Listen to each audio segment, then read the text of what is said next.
Welcome back everyone to my low-level playthrough of Chrono Trigger on the Wii Virtual Console. Last episode we defeated Yakwa the 13th and basically reconciled Molly with her father. And now he gives her permission to leave the castle. I mean, she already was leaving the castle, but I guess now she actually has his blessing. And we're about to get blessed by Melkor here, who said he can do a lot of things with the rainbow shell. First we're going to head up to the courtroom though. Remember there's that shiny object there. Didn't pick it up. That's the Yakwa key. And to throw back to Yakwa back in the cathedral when we first started the game. He locked the Chancellor up in a treasure chest. Well, he did the same thing here. Dunk. So we have saved the Chancellor. And if you don't save the Chancellor, in the ending, in some endings, there's the lawyer Pierre, who represented Chrono, is there to help the king instead of the Chancellor. We're going to go to see Melkor here, who's going to help us out by giving us some armor and items. An armor, a weapon, and an accessory.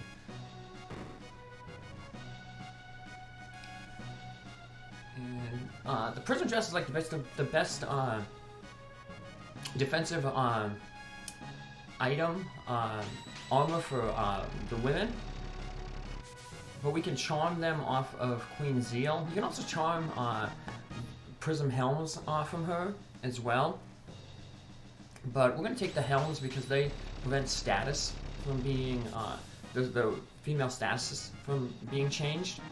And remember, status ailments are, you know, really kind of a bad thing. So, we'll take them. Get these prism specs. And then we get the rainbow sword from Melkor, which is Chrono's best sword. 70% crit rate.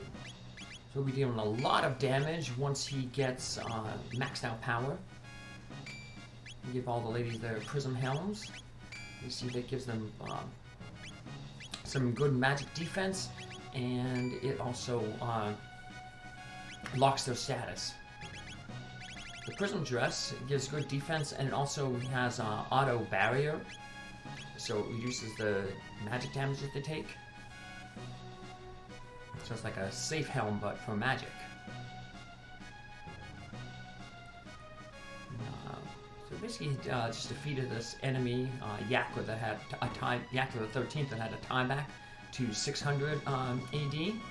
We're gonna head to 600 AD now to take care of another villain, Mr. Ozzie. We won't really see the fruits of what happens when we do that, but there was that mystic village where Melkor lived, and the monsters were like all kind of mean to us. They charged absorbent prices. Basically, and you know, they kind of worship Magus. If you go there now, like they worship Ozzie because Ozzie's taken over for Magus. But if we defeat Ozzie here, what ends up happening is we actually build a bridge between the humans and the mystics.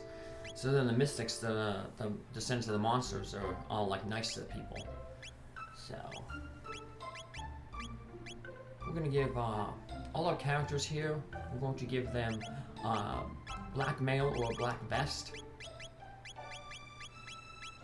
because we're gonna be fighting Flea, Slash, and Ozzie, and then we're gonna fight them individually and also as a group.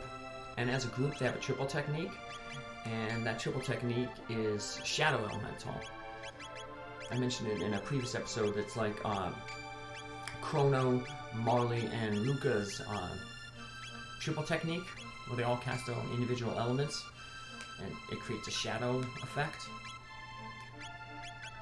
We can also substitute Marley for Frog there. That's like Delta Force and Delta Impact, I think, are the two. I'll have to do a bonus episode which shows off all the triple techniques and stuff when I do the 100% playthrough.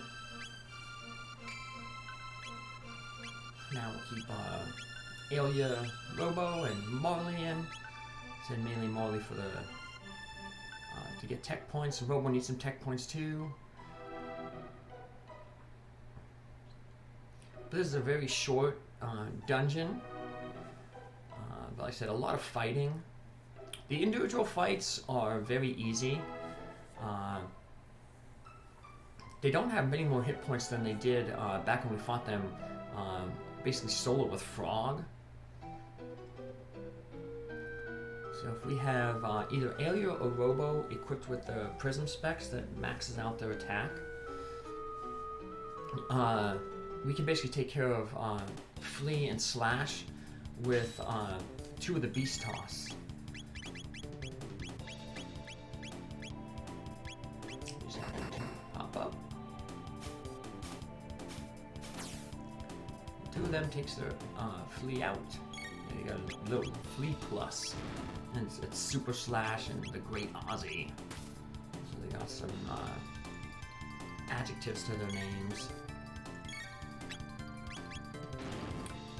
Now, even when they're fighting all 3 of them at once, they're not that hard, but what makes them a little bit hard, at least for us, is they all have special items that we're going to charm off them. And that lets them counterattack us. They counterattack with double and triple techs. Their items aren't really all that good. There's a Slasher 2, which is a sword for Chrono, but it's not like the Slasher 1 that gives a speed bonus. It just has a stronger attack power. And as you can see, it's obsoleted by the rainbow that we already have here. Flea has the Flea Vest, which is an accessory that gives a bunch of magic power, or magic defense, but characters will automatically max their magic defense just as they level up, so it's kind of a useless accessory at the end. And Ozzie has Ozzie Pants, which are actually a helmet, which give really good defense, but they're like there's like the Thornlet helmet in Final Fantasy 5, or the Noah mask in Dragon Warrior 2, where it gives, or Dragon Warrior 3, I mean, where it gives really good defense, but it auto-confuses the character, and it gives a hit point drain, so it's kind of a useless helmet. You're better off with like the Safe Helm, the Haste Helm, or the Prism Helm. But we're just gonna go charm those items anyway.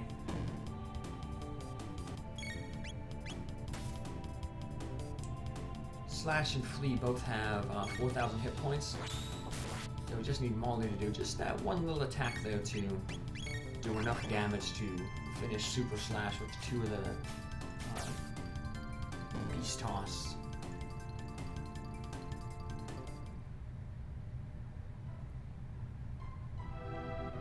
Head up again. If you have Magus in your party, this is also a place where you get basically Magus' best equipment. There's a hidden room over to the right. I'm going to show it off here. There's a magic tab, and then basically Magus' like ultimate equipment there. Of course, we don't have Magus. Best helm, best sickle, best armor, and then magic tab. Give that to Robo.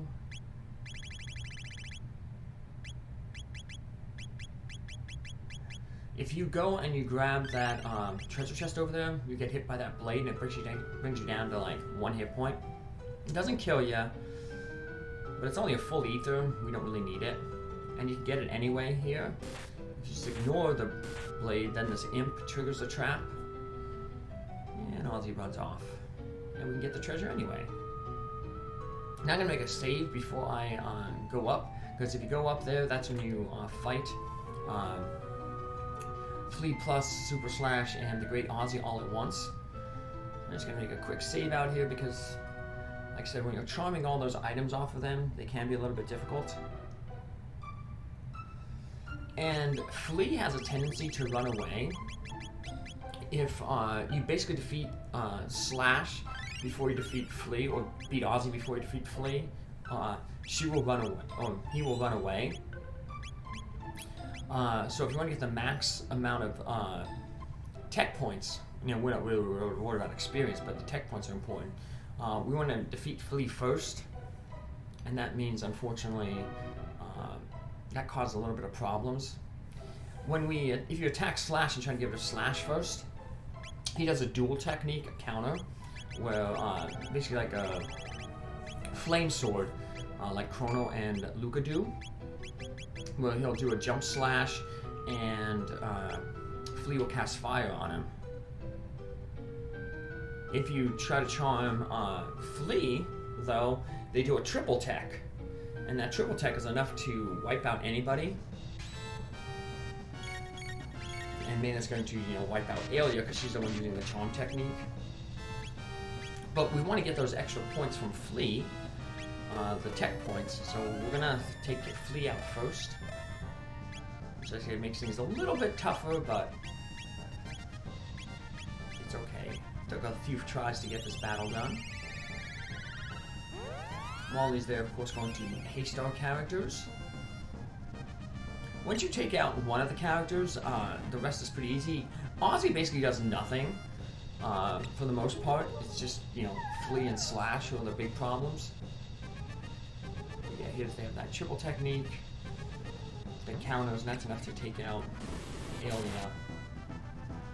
So we just revive Alia with, usually revive with Marley, and have Robo on standby to cast the heal beam.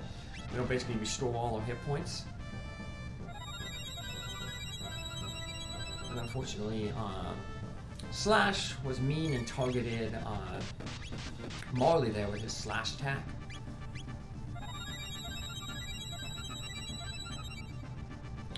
In time, eventually, the three, if they're still all alive, will use that triple tech, and that'll heal all our characters up. So that's basically a free turn for us. I hope it doesn't happen all that often, but it does. So as soon as you charm the Flea vest off of Flea, start doing the beast toss. Like I said, 2 of them will take her out. Molly's just waiting by to revive. And goes back to revived. Robo gets his turn, heals everybody back up. As long as Flea doesn't do this. Ouch. And that took off. But luckily, Motley and Robos are pretty close together in speed-wise. And they got lucky here, we got this technique's gonna heal us all. So we're healed. Alia will be brought back to life. Robo can heal her. And like I said, one more beast toss on Flea, take her out, and then life will get a whole lot easier. Because then we don't have to worry about that double or triple tech. Yeah, Slash will counterattack with a dual tech with Flea. If you just target him. But since Flea is just basically being eliminated here now, you don't have to worry about that.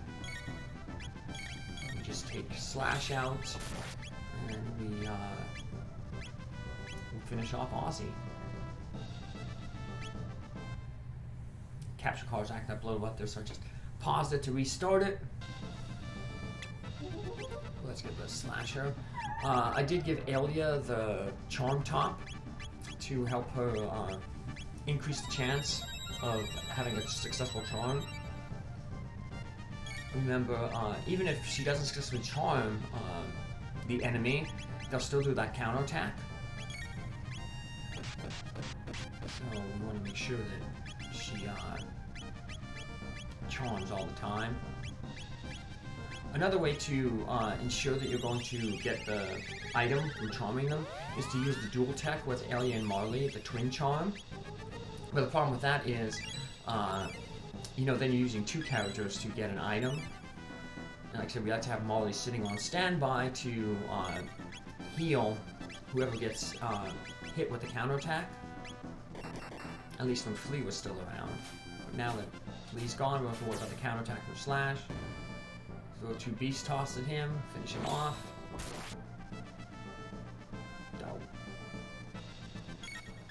If you had enough time and you were getting kind of lucky, I said unfortunately a lot of times Slash has been targeting Marley with that slash attack.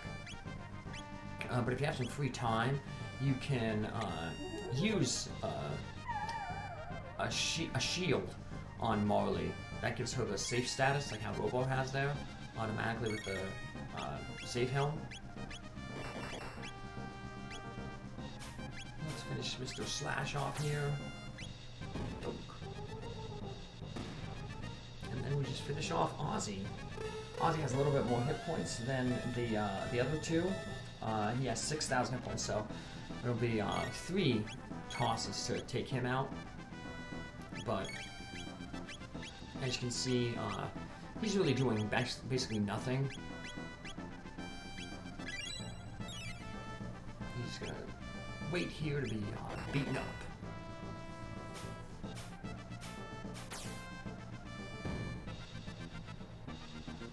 Now, the interesting thing about Ozzie is, in the first 2 fights with Flea and Slash, you can't charm anything off of them. But if you wanted the second Ozzie Pants, you can actually charm him again, because we'll fight him individually after this. But once again, just like how we fought him in Magus' castle, it's basically just a joke battle. If you really want that second Ozzie Pants, you can charm him again. We're not worried about that. We just want to take Ozzie out. So yeah, if Flea would have fled, we only would have got 50 tech points, so... So Ozzie's been defeated, he runs off. We'll get these treasure chests.